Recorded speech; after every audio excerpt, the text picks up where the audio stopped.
सातारा जिल्ह्यातील आजच्या top 10 news दिनांक 11 December 2025 powered by be vocal for local. आपली खरेदी आपल्या शहरात, आपल्या साताऱ्यात. कर्जमाफीच्या आशेमुळे सोसायट्यांची वसुली कोलमडली. शेतकरी कर्जाचे हप्तेच भरेना. ऊसाचे पैसे कर्जात न भरण्यासाठी धावाधाव.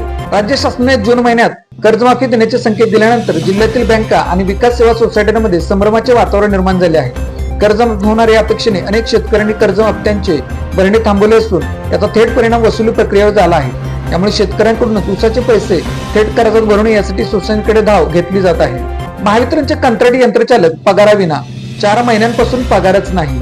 1316 कर्मचाऱ्यांवर आर्थिक संकट. महाराष्ट्र राज्य विद्युत वितरण अंतर्गत कंपनी महावितरण महाराष्ट्रातील 16 झोनमधील 329 उपकेंद्रांमधील कंत्राटी यंत्रचालकांना गेल्या 4 महिन्यांपासून पगार मिळालेला नाही. त्यामुळे त्यांच्यावर गंभीर आर्थिक संकट ओढवले आहे. या उपकेंद्रामध्ये एकूण 1316 कर्मचारी कार्यरत आहेत. जैव वैद्यकीय कचरा विल्हेवाटीबाबत सर्व रुग्णालयांची तपासणी करा. जिल्हाधिकारी संतोष पाटील. सर्व रुग्णालयांनी जैव वैद्यकीय कचऱ्याची शास्त्रोक्त पद्धतीने विल्हेवाट लावणे आवश्यक आहे. त्यासाठी नियुक्त केलेल्या संस्थांच्या सेवा वापरणे बंधनकारक आहे. तथापि काही ठिकाणी असा कचरा सार्वजनिक ठिकाणी टाकल्याचे निदर्शनास आले आहे. त्यामुळे सर्व रुग्णालयांची तपासणी करण्याच्या सूचना जिल्हाधिकारी संतोष पाटील यांनी दिल्या आहेत. जिल्हाधिकारी कार्यालयात जैव वैद्यकीय कचरा सल्लागार समिती, पर्यावरण सनियंत्रण समिती व घनकचरा व्यवस्थापन देखरेख समितीची बैठक जिल्हाधिकारी संतोष पाटील यांच्या अध्यक्षतेखाली झाली.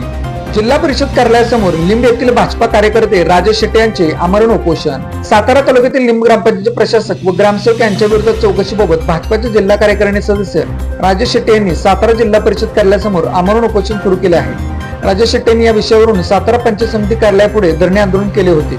यावेळी गटविकास अधिकाऱ्यांनी आंदोलनाची दखल घेत लेखी पत्र दिले होते. मात्र याबाबत कोणतीही कार्यवाही प्रशासनाने केली नाही.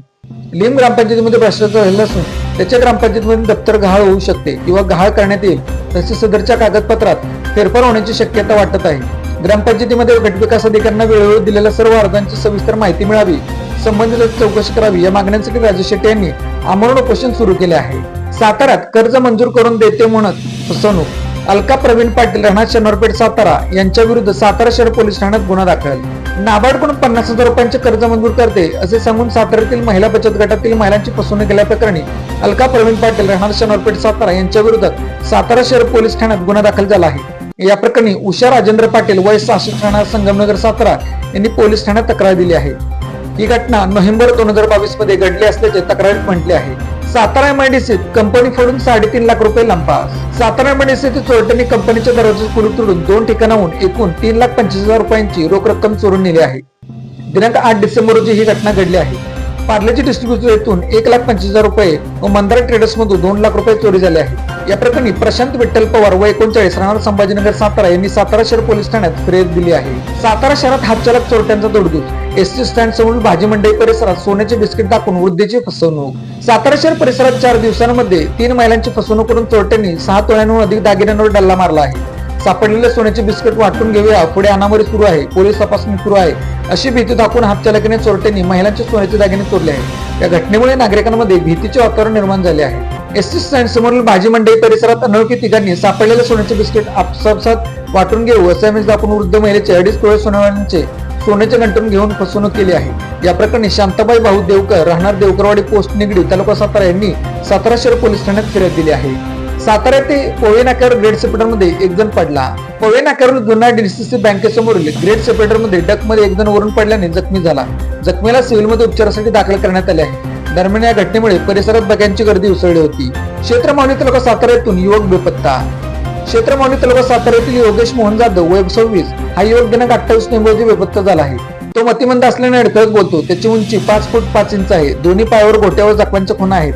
या प्रकरणी युवकाची आजी शांताबाई मधुकर दळवी वय 86 यांनी सातारा शहर पोलीस ठाण्यात तक्रार दिली आहे. युवकाबाबत कोणाला माहिती मिळाल्यास तात्काळ शहर पोलीस ठाण्यात संपर्क साधण्याचे आवाहन करण्यात आले आहे. वाटर किरोली तालुका कोरेगाव येथून अल्पवयीन मुलगा बेपत्ता. वाटर किरोली तालुका कोरेगाव येथून अनिवीर जयपाल पवार वय 12 या अल्पवयीन मुलगा दिनांक 3 डिसेंबर 2025 रोजी सकाळी 9:30 वाजता घरातून कुठेतरी निघून गेला आहे. तो अद्यापर्यंत घरी परतलेला नाही. मुलगा बेपत्ता झाल्याचे निदर्शनास आल्यानंतर कुटुंबियांनी शोध घेतला मात्र तो सापडला नाही. त्यामुळे जयपाल पवार यांनी रहिमतपूर पोलीस ठाण्यात फिर्याद दिली आहे. दरम्यान हा मुलगा कुठेही आढळून आल्यास किंवा त्याच्याबाबत कोणतीही माहिती मिळाल्यास रहिमतपूर पोलिसांशी संपर्क साधावा असे आवाहन सहाय्यक पोलीस निरीक्षक सचिन कांडगे यांनी केले आहे. Made in Satara bag. Satara शहरातील महिलांनी बनवलेल्या उत्तम प्रकारच्या बॅग. संपर्क 9594 415 115. Lalit tailors. Look good feel good, शाळा, कॉलेज, विविध व्यवसाय या ठिकाणी लागणारे जॅकेट बनवून मिळवण्याचे योग्य ठिकाण पवई नाका, सातारा. अशाच बातम्यांसाठी जिल्हा सातारा या यूट्यूब चॅनेलला सबस्क्राईब करा. व्हिडिओ आवडल्यास व्हिडिओ लाईक करा, व्हिडिओवर कमेंट करा आणि व्हिडिओ जास्तीत जास्त लोकांपर्यंत शेअर करा.